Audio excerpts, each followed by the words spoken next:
오늘 주시는 말씀 함께 나누겠습니다. 에스라 제10장 1절부터 4절까지의 말씀입니다. 에스라서 제가 가지고 있는 성경책은 724페이지 정도입니다. 에스라 제10장 1절부터 4절 말씀까지 우리 한 절씩 함께 교독하면 좋겠습니다. 에스라 제10장 1절부터 4절까지입니다. 이 말씀을 가지고 아직도 소망이 있습니다 라고 하는 제목으로 하나님 말씀을 함께 나누겠습니다.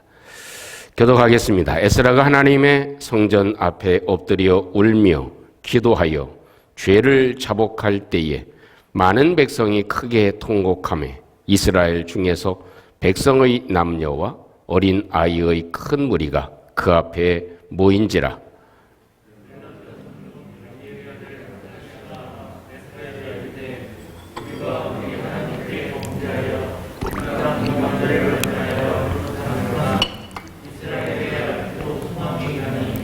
곧 내 주의 교훈을 따르며 우리 하나님의 명령을 떨며 준행하는 자의 가르침을 따라 이 모든 아내와 그의 소생을 다 내보내기로 우리 하나님과 언약을 세우고 율법대로 행할 것이라. 이는 당신이 주장할 일이니 일어나소서. 우리가 도우리니 힘써 행하소서 하니라. 아멘. 에스라서는 제2의 출애굽기라 이렇게 명명을 하고 있습니다. 그것은 이스라엘 백성들이 애굽에서 430년 동안의 종살이를 청산하고 하나님의 능력과 기적으로 그 애굽을 탈출하고 구원의 역사를 이룬 것과 같이 이스라엘 백성들에게도 제2의 위기가 생기게 됐습니다. 그것은 이스라엘이 멸망을 하고 바벨론 70년의 포로 생활이 시작되어진 것입니다. 그 포로 생활의 그런 참혹함을 겪고 이제는 1차, 2차 귀환을 통해서 다시 예루살렘으로 복귀하는 그런 축복의 역사가 이 에스라서에 고스란히 보여지고 있습니다. 어찌 보면 포로 귀환의 역사다 이렇게 표현할 수 있을 것입니다. 그리고 이스라엘 백성들이 돌아와서 이 애굽 땅에서 돌아온 것과 같이 저 포로 바벨론 포로에서 돌아와서 이 하나님이 주신 가나안 땅 그리고 하나님의 성전이 있는 예루살렘에서 어떻게 정착해 나가는가 하는 그런 일련의 과정을 잘 묘사해 주고 있는 것이 에스라서의 특징이 될 것입니다. 어찌 보면 지금 시대의 모습은 코로나의 포로 시대다 이렇게 우리가 표현해도 과언이 아닐 듯 합니다. 사실 이 코로나의 그런 위력은 우리의 모든 삶을 감금시켜 놓고 있는 포로가 되게 하는 그런 일들이 지금 우리가 겪고 있는 일들 가운데 하나가 될 것입니다. 미국에서도 지금 아주 충격적인 발표를 하고 있습니다. 미국 교회의 5분의 1이 영구 폐쇄되어질 것이다 하는 그런 추측을 하고 있습니다. 여기에 한국교회뿐만 아니라 모든 지상에 있는 교회들도 아마 예외라고는 할 수 없을 것입니다. 심하게는 성도들의 2분의 1이 반수 정도가 줄어들 것이다 이렇게 이야기를 합니다. 그렇게 하나님이 주신 생명을 다해서 예수 그리스도를 보내주시고 그리스도로 말미암아 얻게 하신 이 영원한 생명의 믿음이 흔들릴 수 있는 중요한 시점이 되었다는 것입니다. 여러분 이렇게 생각하면 굉장히 앞으로의 우리의 모습이 참혹해 보이고 소망이 없어 보입니다. 에스라도 역시 마찬가지인 것 같습니다. 그렇게 이스라엘 백성들을 이끌고 그 귀환해서 예루살렘에 와 봤지만 그 회복되는 그런 과정에서 정착하면서 그렇게 아픔과 고통을 겪은 이스라엘이 더 하나님을 찾고 하나님의 성전에서 예배하기를 즐겨하고 이 세상의 그 어떤 것보다도 가치가 하나님을 섬기는 것이라고 생각했어야 될 이스라엘 백성들의 모습은 전혀 달랐습니다. 그 하나님의 은혜 가운데 그 기적적으로 이 고레스의 칙서로 말미암아 다시 돌아오기는 했지만 돌아온 이스라엘 백성들, 자유를 얻은 이스라엘 백성들, 저들의 모습은 그다지 소망적이지를 못했습니다. 왜냐하면 그 전까지 누리지 못했던 억압됐던 생활에서 풀어지니까 이제는 이방 여인들을 취해서 자기의 마음대로 결혼하기를 시작했고 세상의 즐거움과 쾌락을 누리기를 시작했습니다. 그리고 성전에는 관심이 없었습니다. 그렇게 하나님의 축복의 중심인 이 하나님의 성전이 이제는 뒷전이 된 것입니다. 하나님의 성전보다, 하나님의 교회보다는 내 삶이 중심이 되어져 버린 것이죠. 더구나 또 하나님의 말씀에 대해서도 뒷전이었습니다. 그래서 하나님의 말씀의 율법을 지키고 그 말씀대로 제사를 드리는 것이 즐거움이 아니라 그것은 이제 짐이 됐고 이제는 한 번쯤 빼먹어도 되겠다.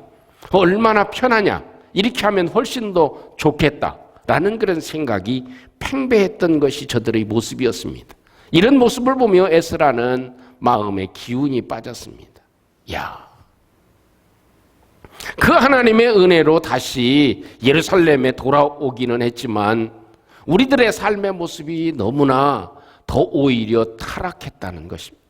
더 하나님을 잃어버리고 세상 것을 찾게 됐고 더 하나님보다는 말씀보다는 더 세상에 맛있는 것과 세상에 좋은 곳을 찾아다니기에 급급하는 이스라엘 백성들의 모습에 기운이 빠졌습니다. 에스라는 소망이 없다고 생각했습니다. 좌절했습니다. 야, 이래도 되겠나 하는 마음이 들었습니다. 어찌 보면 이 시대를 살아가는 우리들의 모습과 비슷합니다. 그렇게 우리의 하나님의 역사와 축복들이 홍수처럼 밀려와서 70년, 80년, 90년, 2000년 이 시대를 지나면서 급성장을 했지만 성도는 성도끼리 싸움을 하게 되고 목회자와 성도들은 다툼이 일어나게 되고 또 교회와 교회까지의 분쟁이 일어나게 되고 또 세상에 빛이 되지 못하고 이 세상 가운데 많은 만신창이의 모습이 현저하게 드러나고 있는 이런 현실을 보면 참 소망이 없구나 하는 그런 마음을 가지기도 합니다. 그런 시리에 빠진 에스라에게 하나님의 사람인 스가랴가 하나님의 말씀을 전합니다. 우리가 비록 이런 형편에 있지만 우리가 비록 범죄하여져 있지만 우리에게는 아직도 소망이 있다. 우리에게는 아직도 소망이 있다. 이것이 이 힘 빠진 에스라 선자에게 보내준 하나님의 음성이었고 스가랴를 통해서 하나님께서 우리에게 주시는 메시지입니다. 우리 한번 따라해 보겠습니다. 우리에게는 아직도 소망이 있습니다. 네. 우리의 삶에 보면 참 좌절할 만한 일들이 너무나 많이 있는 것은 사실입니다. 어느 때 우리에게 소망이 있습니까? 왜 스가랴가 이 에스라에게 아직도 우리에게는 소망이 있다는 메시지를 전하고 있을까요? 그 중요한 부분 가운데 한 가지를 꼽는다면 그것은 스스로 영적인 움직임이 있을 때 소망이 있다 하는 거죠. 우리의 영적인 몸부림이 있으면, 영적인 사모함이 있으면, 영적인 간절함이 있으면, 내 속에 영적인 불씨가 꺼지지 않았으면 그러면 소망이 있다는 것입니다.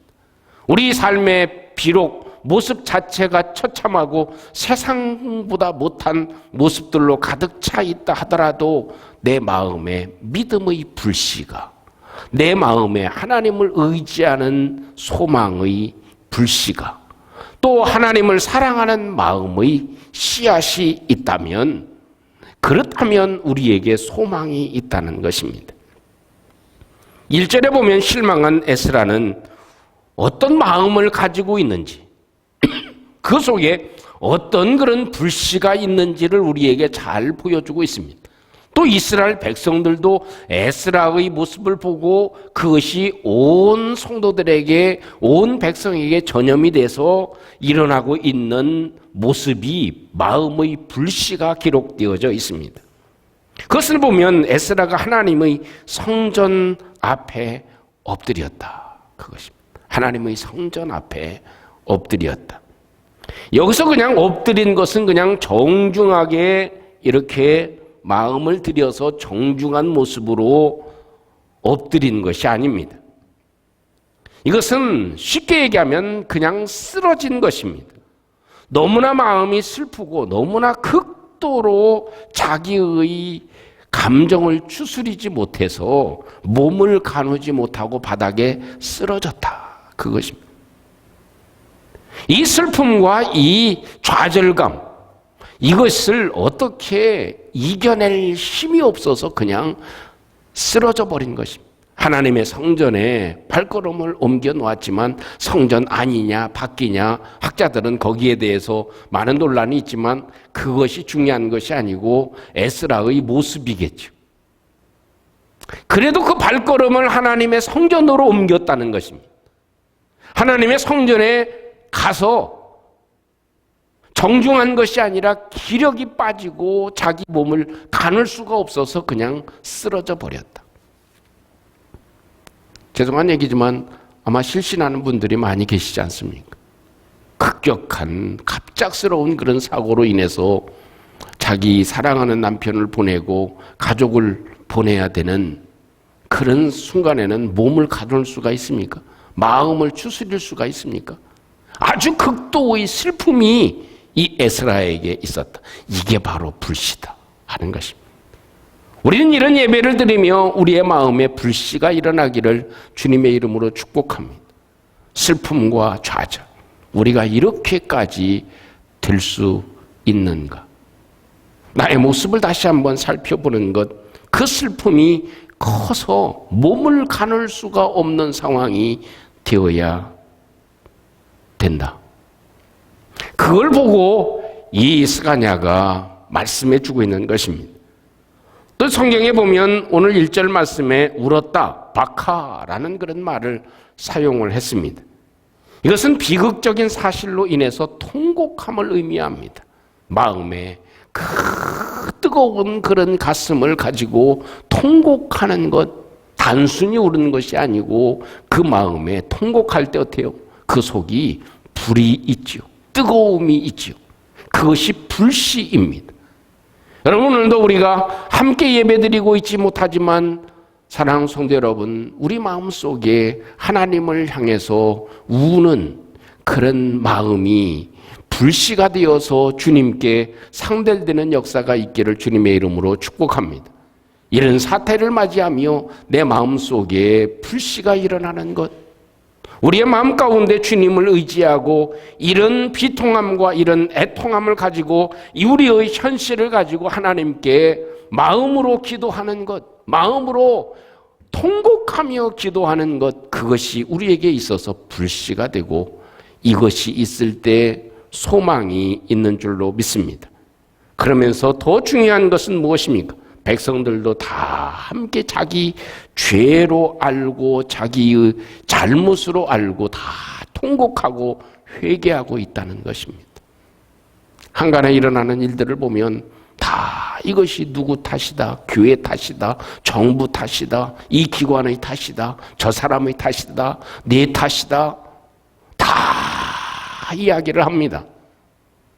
그러나 우리 믿음의 사람들이 가져야 될 가장 중심적인 불씨는 무엇입니까? 이것이 다 내 탓이다.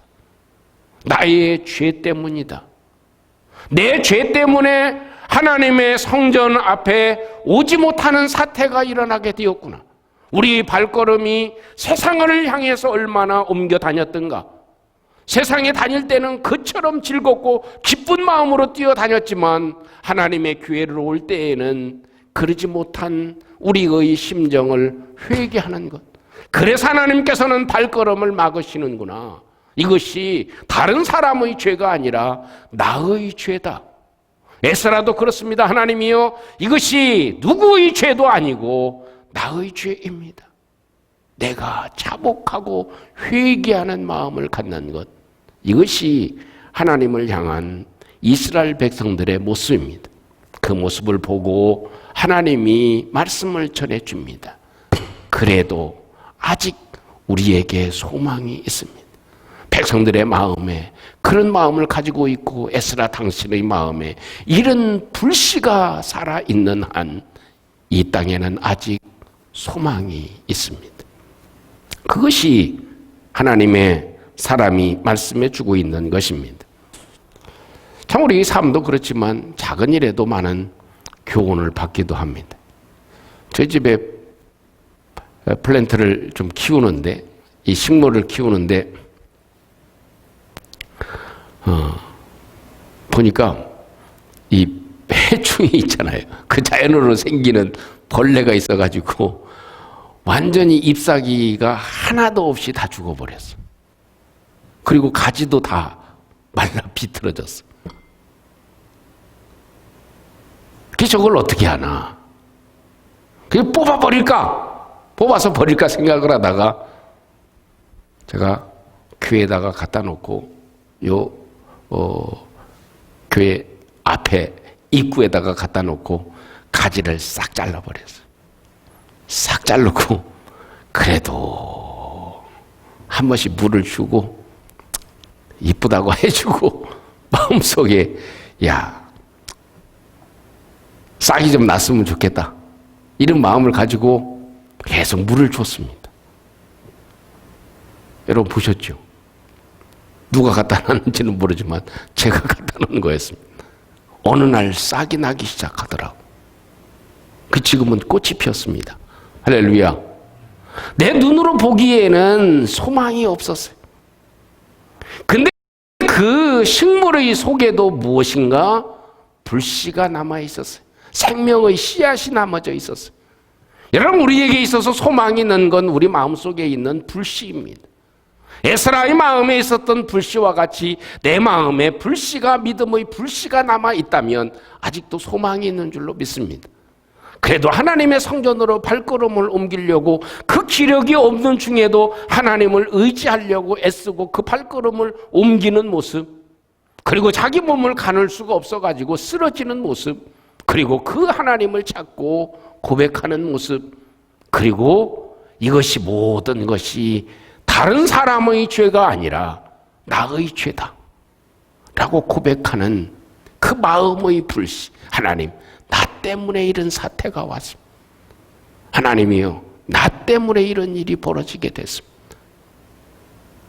이것이 우리의 불씨가 돼서 하나님이 아직도 소망이 있다 라고 하는 말씀을 저와 여러분들에게 붙잡아 주시는 은혜가 있기를 주님의 이름으로 축복합니다. 또 한 가지 볼 수 있는 것, 그것은 주님이 우리의 손을 붙잡아 주시면 우리에게는 아직 소망이 있습니다. 다시 말하면 하나님의 손이, 주님의 손이 우리를 놓지 않는다면 우리에게는 소망이 있다. 하나님의 손이, 주님의 손이 우리를 놓으면 소망이 없습니다. 그러나 아직도 우리 주님의 손이 나를 붙잡고 있다면 아직도 소망이 있는 줄로 믿습니다. 이스라엘 백성들의 역사, 이스라엘의 역사는 한시도 하나님이 손을 놓은 적이 없습니다. 놓은 것처럼 보이는 것뿐이었지 결코 이스라엘 백성들을 하나님은 손을 놓지 않으셨습니다. 하나님의 택한 백성은 한시도 하나님께서 그 손을 놓지 않고 계십니다. 그래서 저들이 다시 한번 마음을 다지고 의지해서 하나님 말씀을 붙잡고 율법을 준수하고 그 말씀을 사모하는 저들이 되게 하시는 역사를 하나님께서 베풀어 주시는 줄로 믿습니다. 2절의 말씀은 이렇게 말씀합니다. 엘람 자손 중 여이엘 아들 스가냐가 에스라에게 말을 합니다. 우리가 우리 하나님께 범죄하였습니다. 이 땅 이방 여자를 맞이해서 아내로 우리가 삼았습니다. 그러나 이스라엘에게 아직도 소망이 있습니다. 라고 하는 말씀을 전하고 있습니다. 그건 무엇을 의미합니까? 하나님이 은총을 베푸시리라고 하는 기대감입니다. 하나님이 다시 한번 우리를 회복시켜 주시리라고 하는 소망입니다. 그것은 곧 전체로 얘기하면 아직도 하나님은 우리의 손을 놓고 있지 않다 하는 것입니다. 다른 말로 표현하면 하나님이 아직 우리의 손을 붙잡고 계시다. 할렐루야. 그럴 때 소망이 있습니다. 하나님의 손이 우리를 붙잡을 때 소망이 있습니다. 하나님의 손이 우리를 놓을 때 우리는 소망이 없습니다. 그러나 하나님이 오늘 에스라를 통해서 말씀해 주고 계신 내용은 무엇이냐? 아직도 당신을 하나님이 붙잡고 있습니다. 하나님의 손이 아직도 당신을 붙잡고 있다 하는 것으로 우리의 마음을 다시 한번 추스리고 여호와 하나님을 의지하는 저희들 되시기를 주님의 이름으로 축복합니다. 400m 계주 경기에서 선두로 달리던 선수가 있었습니다. 그런데 마지막 피니시 라인 골 남겨놓고 골이 나기 10m를 남겨놓고 다리가 쥐가 나가지고 그 자리에서 쓰러졌습니다. 그것이 1992년 스페인 바르셀로나에서 열렸던 올림픽 경기에서 있었던 내용입니다. 준결승 때의 사건입니다. 넘어진 선수는 영국의 데릭 레이몬드라고 하는 강력한 우승 후보였습니다. 세상의 골인 지점 10m를 앞에 놓고 그리고 선두로 달리고 있다가 거기에서 쓰러진 것입니다. 그러니까 그 누구보다도 관중석에서 그 강력한 우승 후보가 쓰러지니까 많은 함성 소리를 발해줍니다. 여러분, 이 올림픽 이 경기에 나가기 위해서 자기의 모든 것을 다 걸고 쏟아붓지 않습니까? 그 자기가 힘쓰고 애썼던 그 시간, 피눈물, 이걸 생각해 보면 얼마나 고통스러운 시간이 됩니까? 그래서 레이몬드는 그 쓰러진 곳에서 뜨거운 눈물을 쏟습니다. 이 관중석에서는 참 힘을 내라고 막 박수를 칩니다. 근데 그 순간 이 관중석에서 뛰어나온 한 사람이 있었습니다. 그것은 그의 아버지였습니다. 레이몬드, 아들아, 내가 지금 하고 싶은 것이 무엇이냐? 그러니까 레이몬드가 하는 말이, 아버지, 꼬린 지점까지 거기까지는 가고 싶어요.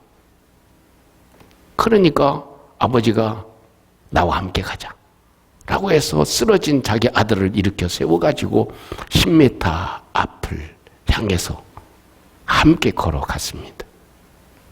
그리고 아버지도 울고 레이몬드도 울고 온 관중석에 앉아있던 사람들이 박수를 치고 마음에 감동을 받았다는 이야기가 있습니다. 우리의 삶에는 이런 부분이 없지 않아 있지 않습니까? 모두 다 삶을 그냥 포기해버리고도 쉽고 놓아버리기도 쉽고 이런 좌절과 도무지 소망이 보이지 않을 때 우리 삶에 참 큰 충격을 가지는 것은 사실입니다. 그러나 오늘 성경에서 말씀해 주고 있는 이 쓰러져 있는 하나님의 사람에게 하나님은 말씀해 주십니다. 내가 너를 아직도, 내가 이스라엘을 아직도, 내가 당신을 아직도, 내가 충원교회를 아직도 붙잡고 있다. 그것이 우리에게 소망이 있는 증거인 줄로 믿습니다. 사랑하는 성도 여러분, 이 어려운 때를 지나고 있는 저와 여러분들의 마음이 참 무겁게 느껴집니다. 우리는 한 번도 걸어보지 않은 이 길을 저와 여러분들이 지금 걸어가고 있습니다. 또 앞으로도 이런 사태가 어떻게 전개되고 또 변화를 일으킬지 우리는 사실 아무도 정확한 예측을 할 수 없는 시대를 저와 여러분들이 살아갑니다. 오늘 장로님하고도 아침에 얘기를 했지만 우리가 이런 일을 겪을 줄 누가 알았습니까? 그러나 사랑하는 성도 여러분, 오늘도 어떤 상황, 어떤 일, 우리가 얘기하지 못한 상황이 우리에게 펼쳐진다 할지라도 이것만은 기억합시다. 아직도 우리에게는 소망이 있습니다. 아직도 우리에게는 소망이 있습니다. 어느 때입니까? 그것은 내 마음의 불씨가 사라지지 않을 때입니다. 내 마음의 불씨가 사라지면 믿음의 불씨, 소망의 불씨, 하나님을 의지하는 불씨가 살아있다면, 저 죽은 것 같은 식물에게도 그 뿌리에 무엇인가 생명의 불씨가 있다면 그 잎에, 그 가지에서 싹이 나는 것과 같이 우리 속에 불씨가 살아있다면, 믿음의 불씨가 있다면, 하나님을 찾으려는 불씨가 있다면, 하나님이 성전에 가서 엎드리려고 하는 그런 마음이 있다면 아직도 소망이 있습니다. 그 자를 결코, 그런 사람을 결코 하나님은 외면치 않습니다. 12년 동안 혈류병 앓는 여인과 같이 그 가누지 못하는 몸을 가지고 그래도 예수님 앞에 나가리라는 그 움직임, 그 불씨가 그 여인에게는 소망이 되는 것입니다. 우리에게 소망은 어디에 있습니까? 하나님의 손이 우리를 붙잡고 있다면 소망이 있는 것입니다. 아직 하나님이 우리를 긍휼히 여겨 주신다면 그것은 우리에게 소망이 있는 것입니다. 하나님이 우리의 손을 놓는다면 그때는 정말 소망이 없는 것이죠. 에스라에게 우리에게 말씀해 주고 있는 것, 아직도 하나님의 손이 당신을 붙잡고 있다 하는 것입니다. 하나님의 손이 우리를 붙잡고 있음을 함께 간직하고, 그래도 아직도 우리에게는 소망이 있음을 간직하고, 이런 어려운 때를 저희들이 믿음으로 더욱더 견고하게 주님의 손을 붙잡고 승리하는 믿음의 성도들이 되시기를 주님의 이름으로 축복합니다. 우리 함께 잠시 한번 이 말씀을 간직하고 계신 그런 초소에서 우리의 마음을 들여 우리 함께 기도할 수 있기를 원합니다. 하나님, 내 속에 하나님을 향한 불씨가 더욱더 커져갈 수 있도록 주님이 도와주시옵소서. 내 몸은 비록 하나님 성전에 가까이 할 수 없지만 우리의 믿음의 마음의 불씨가 더욱더 뜨겁게 일어날 수 있도록 도와주시옵소서. 하나님, 하나님의 손이 아직도 나를 붙잡고 있음을 기억할 수 있도록 도와주시옵소서. 우리 함께 잠시 한번 통성으로 기도합니다. 은혜를 오신 우리 하나님, 오늘도 우리에게 아직도 소망이 있음을 말씀해 주심을 감사합니다. 자비로우신 우리 하나님 아버지, 주의 귀하신 은혜로 주님이 축복하시고 은혜를 베풀어 주셔서 아버지 하나님, 아직도 소망이 있음을 저희들이 간직하며 우리 하나님께 예배하는 저희들 될 수 있도록 도와주시옵소서. 내 속에 하나님을 사랑하고 하나님의 성전에 가고 싶은 이 불씨가 식어져 가지 않게 하여 주시고 더욱더 뜨거운 불씨로 우리 하나님 앞에 드려질 수 있도록 주님이 역사하시고 함께해 주시옵소서. 아버지, 내 탓임을 알게 하여 주시옵소서. 온전히 주님을 사모하며 주님의 손이 함께하신 하나님의 은혜가 있게 해 주시옵소서. 주님이 축복해 주시옵소서. 우리를 지으신 아버지, 아버지께서 오늘도 우리에게 말씀해 주시는 하나님의 음성을 우리의 마음에 간직하기를 원합니다. 우리의 마음에 우리 주님을 향한 불씨가 더욱더 크게 타오를 수 있도록 도와주시옵소서. 아직 하나님의 손이 나를 붙잡고 있음을 확신하고 이 걸음을 한 걸음 한 걸음 옮겨나가는 저희들 되도록 주님이 도와주시옵소서. 아직도 소망이 있음을 간직하고 하나님의 손이 나를 붙잡고 있다면 소망이 있음을 기억하고 하나님의 새 역사를 써내려갈 수 있는 저희들 되게 해 주시옵소서. 예수님 이름으로 기도하옵나이다. 아멘.